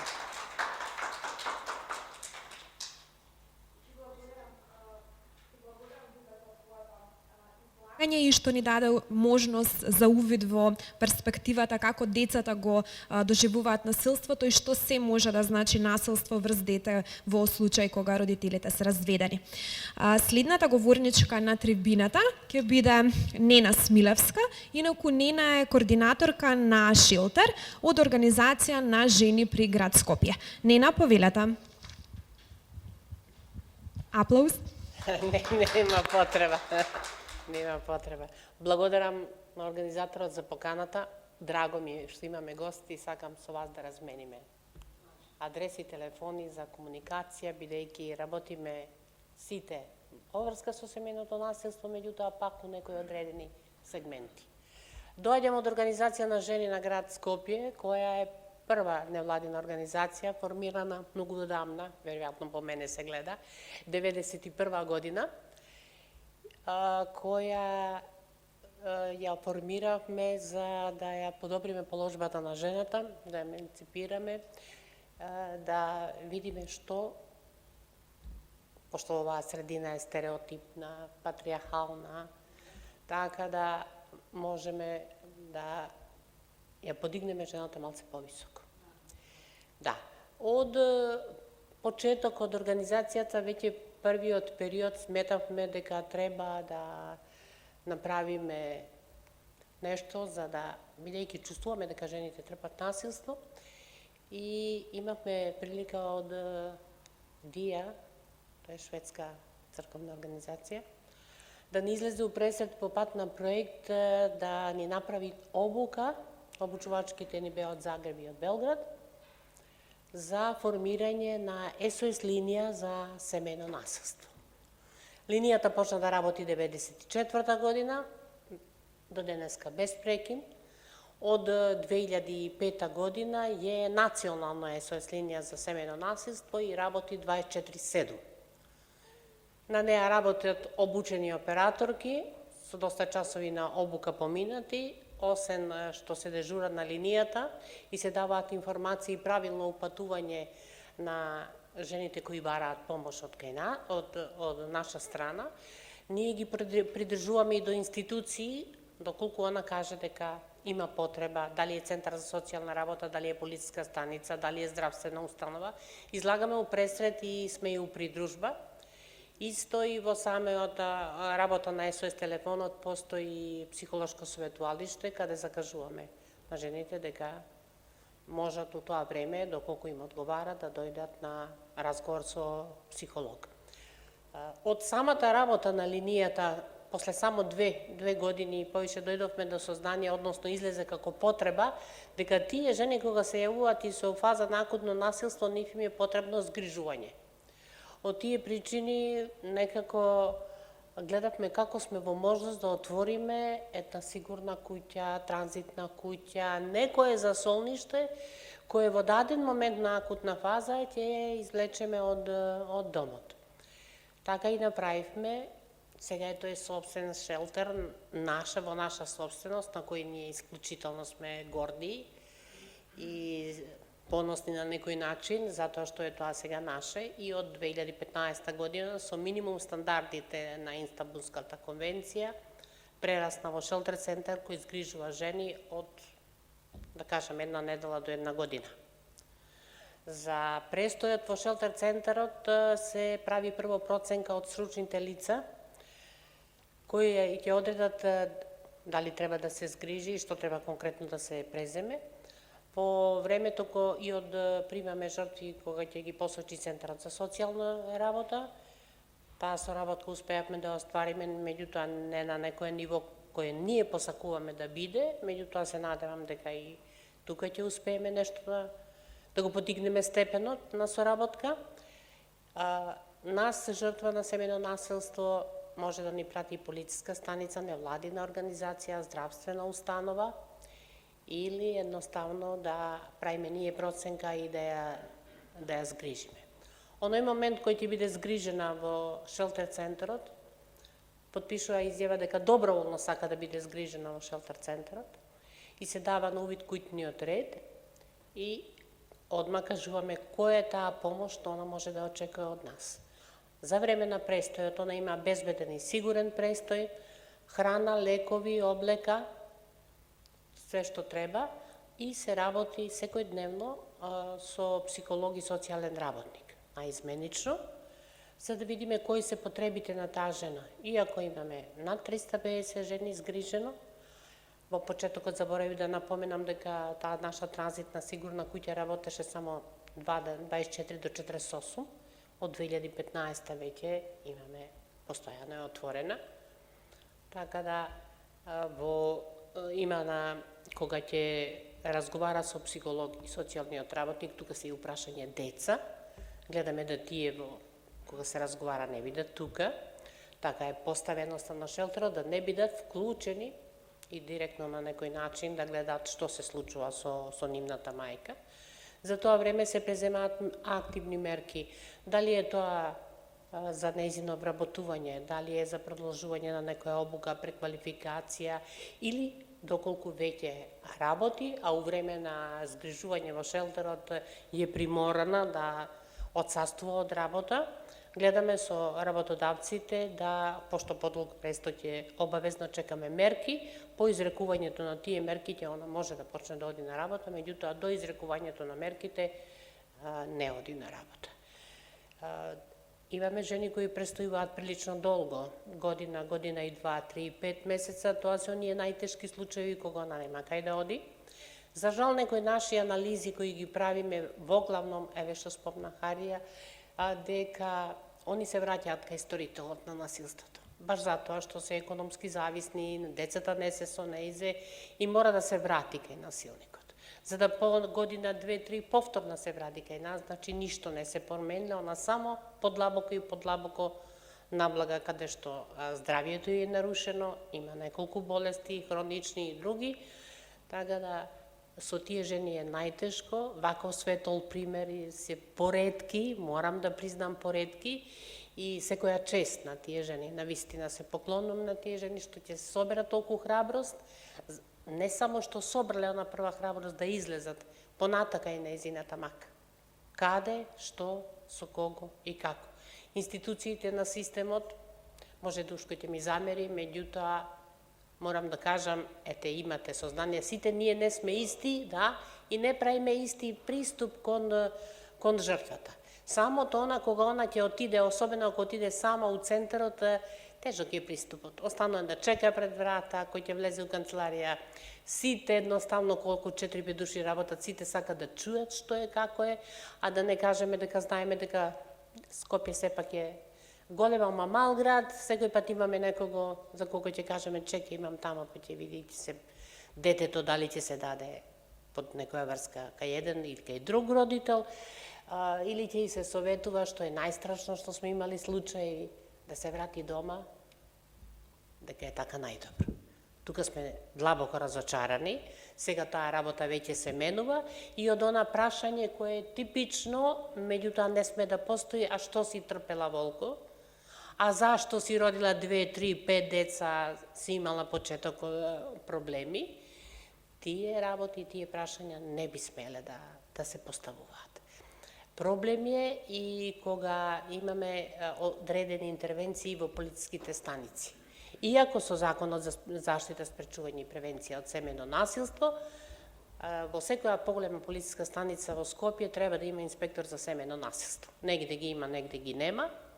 И најчесто, кога интервенираме по полициски станици, јас го носам со мене Законот за заштита, превенција и спречување од семејно насилство, и тој е веќе подлечен со фломастер за точно се знае кои се ингеренции на полицијата, то многу често знаат да ни кажат не сме ние надлежни за тоа, не направиме увид, или едноставно се повлекуваат, знаат кој е сторител, или некој стои позад него, па ќе го штитат, па нема да излезат на лице место. Затоа само ќе спомнам еден случај што сега сме го имале, скоро, затоа што ми е така свежо сеќавањето, при јавување на жена во ноќните часови, негде после 12, доста уплашена, вознемирена, расплакана, побара помош, не знае каде да се обрати и кажавме веднаш да се јави у полициска станица и да ни даде податоци дека и ние ќе се јавиме. Кога се јавила, она излегла полиција и дошла до врата, излегол сопругот и он прашал дали е тука жената. Она излегла, иако имала видливи повреди по лицето. Полицајецот се дрзнал и кажал: друг пат кога тепеш, удирај кај што нема да се познава.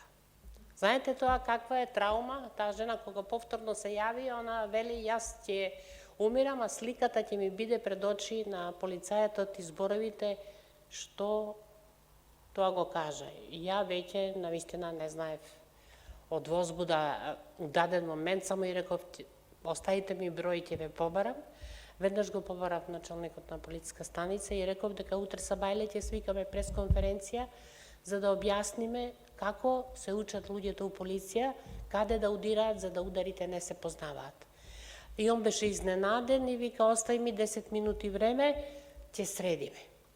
Значи он изреагирал, пратил друга екипа, ја земале жената, ја однеле во 8 септември, санирале повредите и ја донесоа кај нас у шелтер. Значи, доколку не се случеше да изреагира, не знам што ќе се случише со жената на вистина, против сторителот, ова што кажа Љубица, се поднесени мерки, тогаш кога он е и насилен и во алкохолизирана состојба и цел комшилук знае дека едноставно да речеме не е човек на место, вие не можете тоа дете да го дадете кај тој родител. Збориме за кога се двајцата родители во едни, да кажам, нормални услови каде што може да оди. Меѓутоа, таму кај што имаме насилник кој веќе има подебело досие во полицијата, не знам зошто е потребно. Малку сум изненадена од ова што го рече Хаирија, дека кај нив не постојат граѓански организации кои пружаат и друга помош. Например, невладиниот сектор кај нас е организиран по сервиси, каде што тие дел од сервиси се и советуалишта за жртвите, потоа сервис за правна помош и шелтер центри. Таа правна помош е бесплатна. Нема потреба жртвата која е згрижена у шелтер да плаќа адвокат додека се води судскиот постапок. Дали е тој кај обвинителот, дали е понатака поделба на заеднички имот што го имаат, она додека користи како жртва на семејно насилство бесплатна правна помош. Постојат неколку здруженија во Скопје, зборам, и веројатно низ Македонија, кои што пружаат бесплатна правна помош. Они се со Министерството за правда и поднесуваат барање да бидат они платени од страната на Министерството, а жртвата да ги има сите услуги бесплатно. Тоа е и со подпишувањето на Истанбулската конвенција ги кренавме мерките малце што се однесуваат и до сервисите за пружање на услуги на жртви на семејно насилство и на повисок степен. Постојат процедури каде што самото здружение треба да биде лиценцирано, специализирано, да работат стручни лица, да се знае протокол за работа и со самото тоа кога е обезбедено да може да во еден шелтер ги исполнува сите тие услови, може да прима жена жртва на семејно насилство, постои низ документи кои треба да се заведат, а тамо е загарантирана анонимност, никој не може да знае дека биле кај нас, доколку они сами не кажат. Она се обврзува дека нема да го издаде местото на шелтерот, што е за нас исто важно, за да не дојдеме у судир со насилниците, мада веќе 2 пати сме имале блиски спредби. Можда е непријатно, ама некако непријатно е заради останатите жени во шелтерот, инаку ние не се плашиме некојаш откако ќе помине ситуацијата, ќе се стресеме и дека сме се довели у ситуација да го загрозиме и нашиот живот и нивниот живот, меѓутоа брзо знаеме да реагираме тука. И уште една работа би сакала да кажам до што се однесува до Министерството.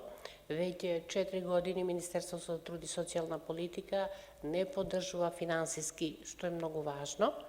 Инаку без таа финансиска помош, еден шелтер, обимна е работата у шелтерот. Многу се луѓе, значи треба да се обезбеди храна и лекови, да се платат стручните лица, сите комунали да се покријат по шелтерот. Значи треба доста финансии за постоење на еден шелтер. Јас сега, ако ви зборам за шелтерот и за линијата и услугите кои ги пружаме, ќе се задржиме многу, па би сакала да оставам простори за другите говорници да можат да кажат. Так, тоа беше Нина Смилевска, како што кажав и во самата најава, таа е координаторка на Шилтер, инаку представничка на Организација на жени при град Скопје, а на моје огромно задоволство, како следна говорничка на трибината, ќе ја најавам градоначалничката Данила Арсовска, која што даде огромна поддршка и помош за реализација на овој проект, па ќе ја повикам да ни каже неколку збора и да се обрати на присутните накратко. Повелете, градоначалничка.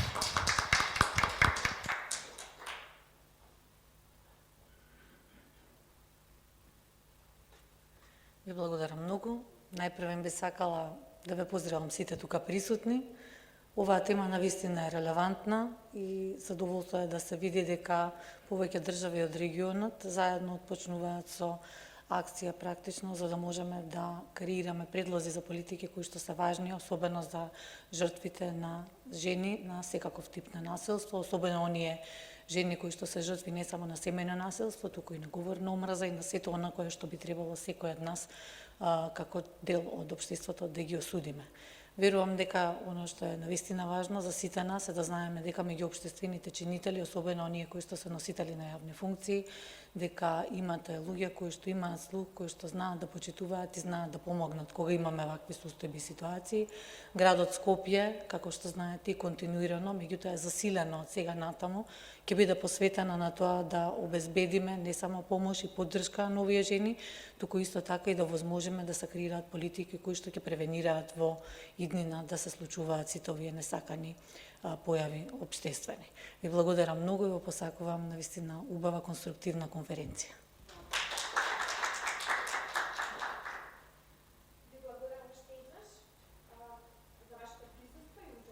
На оваа меѓународна трибина на тема заштита, помош и поддршка на жртви на семејно и родово базирано насилство. Сега, јас не знам дали само од прагмативни причини ги внесов Драгана Симиќ и Снежана Живановиќ во самата програма. Ќе сакате нешто да кажете, да говорите или да...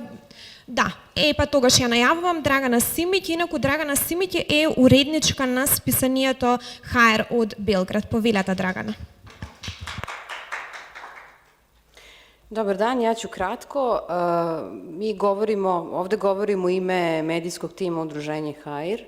Mi smo osmislili, oformili jedan časopis koji se bavi statistikom ne samo u Srbiji, nego i regionu, onda podacima koje smo sakupili sa terena, dakle u razgovorima sa žrtvama nasilja, sa advokatima koji rade na njihovim slučajevima i psiholozima koji analiziraju samu situaciju u kojoj se nalazi i žrtva nasilja, pa i nasilnika, najčešće i ta deca. Dakle, obradili smo do sad i temu alimentacionih fondova, što je sjajno rešenje.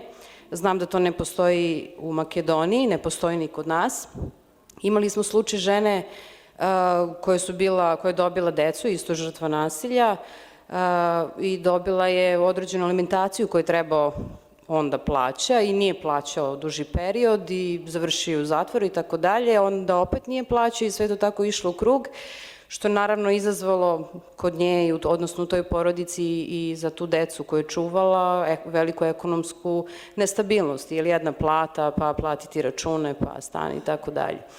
I u takvim slučajevima sjajna stvar jeste taj fond, alimentacioni fondovi, što postoji, to ne znam sad tačno koje države Evrope imaju oformljene stvari. Pa uopšte i za žrtve nasilja obrađivali smo to, posebni fondovi za žrtve nasilja, kad izađu iz sigurne kuće, šta ih onda čeka, gde se vraćaju, gde žive i tako dalje. Navela bih samo neke statistike, pošto smo govorili o deci, samo sekund. Obradila sam femicid za 10 godina, znači to su brojke, ali to nije tačno. Znači, šta znači nije tačno? Statistike nisu objedinjene, vi ne možete sad otići u neku bazu i dobiti podatke recimo za Srbiju o femicidu, a to sam istraživala isto i za Makedoniju, ili o prijavljenom nasilju i tako dalje. Vi morate posebno da se obraćate službama, recimo MUP, oni imaju prijavljeno nasilje, pa sad Centar za socijalni rad i oni imaju, pa pozivi i tako dalje. Uglavnom nije objedinjeno, nemate jedinstvena baza. Ovo sam izvukla od 2010. do 2020. Mada kažem nije precizno. Znači femicid, 331 ubijena žena. Ima čak i sumnji na femicid, znači ono što nije dokazano i to može slobodno trostruko da se računa, to je negde oko 11 slučajeva, a dece 334 dece, dakle koje su ostala bez roditeljskog staranja nakon rodno zasnovanog nasilja koje je prouzrokovalo smrt.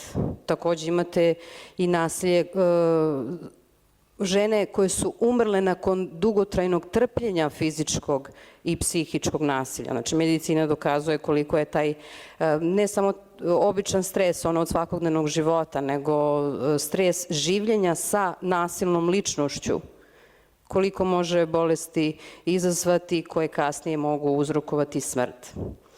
Pričali smo o deci, tu bi se nadovezala,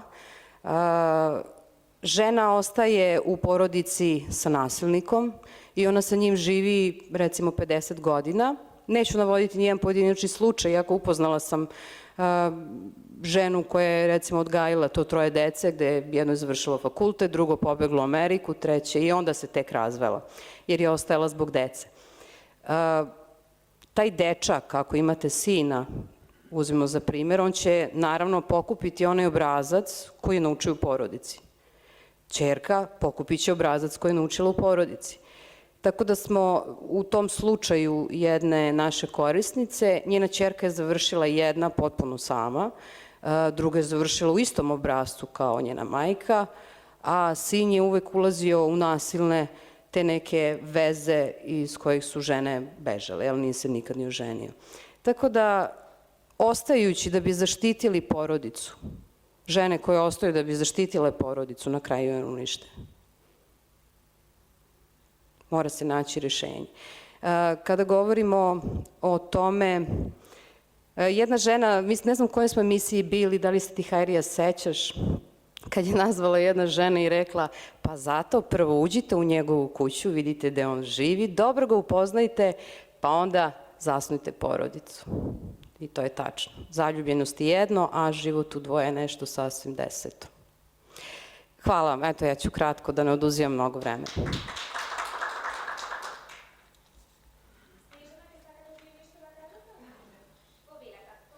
Vam Snežana Živanović, ta je inaku advokatka na Združenието за заштита на жртви од насилство ХАЕР, исто така гостинка ни е од Белград. Повелете, Снежана. Dobar dan, dobroveče. Hvala organizatoru na pozivu. Lepo nam je u vašem gradu i ja bih rekla nešto, pošto zastupam žrtve nasilja u udruženju ХАЕР, moja iskustva i ono što sam ja zapazila i očigledno je da i vaša država i naša država ne manjka sa zakonima koji se odnose na nasilje. Znači i mi imamo zakone koji to regulišu, imamo i krivični, najvažniji krivični zakon, imamo i zakon o sprečavanju nasilja u porodici, ali očigledno ti zakoni nisu dovoljni da bi sprečili nasilje. Koliko god mi više govorimo o nasilju, nasilnika je sve više i sve više se pojavljuju žrtve koje traže pomoć. Ja mogu da kažem da ono što je jako važno, da bi postojalo nasilje, žrtva treba da prijavi nasilje, odnosno treba da prijavi nasilnika i treba da u tom postupku istraje do kraja. Kod nas je, znači, prvi korak je, znači, da se prijavi nasilje i obično policija ima službenike koji u tom trenutku treba da reaguju. Sad, znači, imamo zaista mnogo iskustava i iz Hajrinog iskustva i svih drugih žena, znači da ti postupci dugo traju, da su one usamljene i da sva ta pravna pomoć na koju ukazuju naše institucije i naši zakoni nisu baš takvi kao što se to čini iz tih istraživanja. Ja upravo želim da pomognem tim ženama, to su obično žene, tako što ću ih voditi kroz taj ceo postupak. Znači, bez obzira kojeg je zanimanja žrtva, ona ne ume sebe da vodi kroz taj postupak, niti možete vi njoj da pomognete tako što ćete uputiti pravni savet. Taj prvi korak jeste šta ona treba da uradi, ali vi morate da vodite žrtvu kroz taj ceo postupak. Znači, taj postupak je ili krivični ili parnični, iz tih postupaka izlaze i mnogi drugi postupci koji nisu jednostavni i kojima zaista treba dosta vremena i dosta snage da bi oni došli do kraja. Moj pristup je bio takav da, znači, žrtve nasilja, odnosno žene koje su u tim postupcima, mi daju punomoćje i da ih ja vodim kroz te postupke kako bi one bile što manje stresirane i kako bi one morale da dođu samo onda kad je to potrebno, a to je znači da daju taj svoj iskaz, da li je to parnični postupak ili krivični postupak, ne bi vas opterećivala sa tim terminima, pošto to baš i nije tako jednostavno za objasniti u par minuta. Ono što sam ja prepoznala i to što sam predložila Hajri i udruženju, jer zaista joj treba odati priznanje s obzirom na situaciju u kojoj se ona našla i kako je sama rekla da to traje 7 godina, da ona sama nije sebi mogla da pomogne i kroz sve te institucije za koje mi moramo da verujemo i verujemo, ali da ipak nije tako, u praksi nije tako. Te institucije se ne ponašaju baš tako kako bi trebalo i ne rade svoj posao, tako da znači da mi moramo da verujemo da ona 7 godina nije uspela da dođe do svojih osnovnih prava.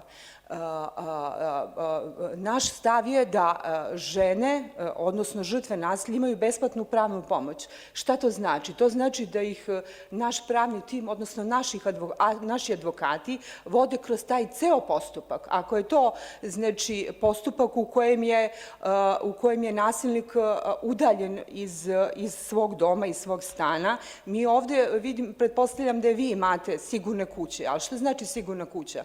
Zašto bih mi ženu sa 2 dece udaljili iz stana? Nije bitno čija je nekretnina, da li je to čak može da bude i vlasništvo nasilnika. Zašto bi mi udaljili ženu sa 2 dece? Ja sam za to, znači, mi obično imamo, znači, u tom trenutku policiju koja 48 sati udaljava nasilnika, pa onda, znači, se oni obrate tužiocu, tužilac obično udalji nasilnika 30 dana, a šta onda posle? Znači, ako ja budem angažovana u tom trenutku, u tom prvom periodu, znači ja sam za to, ja znači pristupam tim podnescima, obraćam se sudu i tražim da sud njega udalji do pravosnažne presude. Obično ti postupci povlače i postupak razvoda, poveravanja, alimentacije i tako dalje. Znači i tu postoje privremene mere koje bi sud trebalo da donese u roku od mesec dana i tako dalje. Tako da sam ja mišljenja i ja znači radim na taj način, tako što nasilnika udaljavamo iz tog doma, a suprugu, znači, odnosno majku sa decom ostavljamo do znači, nekog konačnog podela imovine i tako dalje.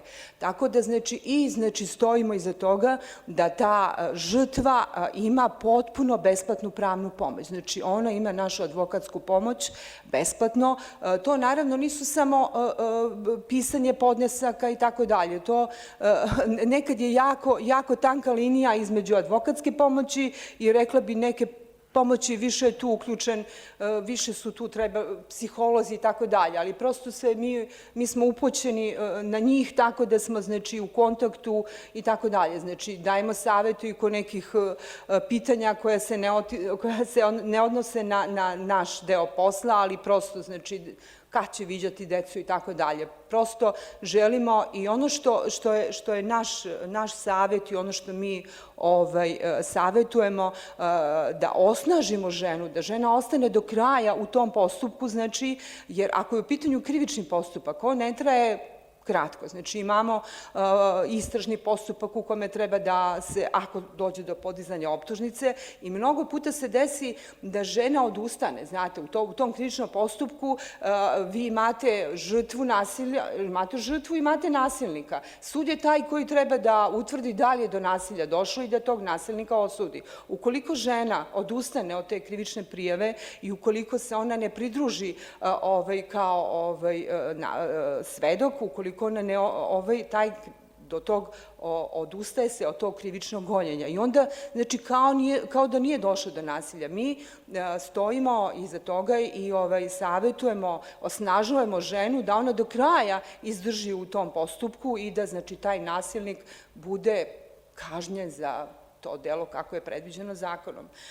Tako da, znači, trudimo se da je osnažimo, da je edukujemo, da u stvari ukažemo na to da to ne treba. Mnoge žene je sramota, znači, zato što su doživele, misle da su one krive, da gde su pogrešile, što kaže, zašto su trpele, zašto je prošlo toliko godina i tako dalje.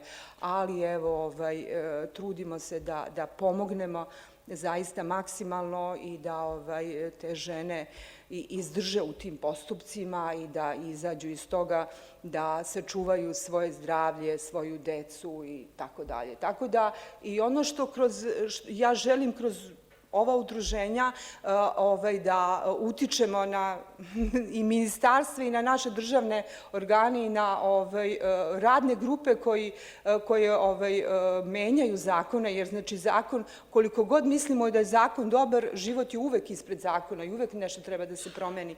Mi možemo upravo kroz ta udruženja da utičemo i da kažemo šta treba promeniti i tako dalje, jer mi smo, statistike su jedno, novinarska istraživanja i tako dalje, a ovo je zaista život. Znači, voditi svaku žrtvu ponaosob u tim postupcima, to je život, to je ono što i država i svi organi koji žele zaista da pomognu treba da imaju sluha i treba da nas čuju šta je to gde treba promeniti. Da ne govorimo zaista o novčanim sredstvima i o pomoći koja, to je neka druga priča, očigledno nas advokate ne bi slušali na tu temu, ali mi možemo kroz udruženja da ukažemo, mogla bi zaista da pričam o postupcima, ali to je nebitno, naročito što je... Ничего не истече рокот за користење на салата, ќе имаме само уште 10 минути, ќе ве повикам во мензата чисто да се послужиме со кратко освежување и таму ќе ги доделиме дипломите и ќе имаме една неформална атмосфера каде што ќе можете и да размените контакти, секако и да продискутирате малку заради тоа што салата веќе не можеме да ја користиме, така што дискусијата нема да ја одржиме сега.